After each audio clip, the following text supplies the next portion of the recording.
स्वामी हा पहा याचा दंश.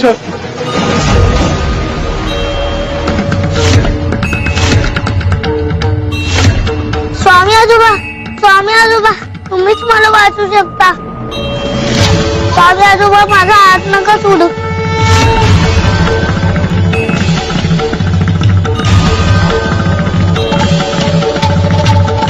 बाळा काळजी करू नकोस, आम्ही तुझा हात सोडणार नाही. बाबा यशवंत तू बरा झाला यशवंत. स्वामी आजोबा आता मला बरं वाटतंय. स्वामी आजोबा तुम्ही मला वाचवलं. अरे यशवंता आता तरी हात सोडू ना. हो स्वामी आजोबा. अरे आम्ही सगळ्यांना सांगतो की स्वतःची लढाई स्वतः लढा, सक्षम व्हा, स्वतःच रक्षण स्वतः करा.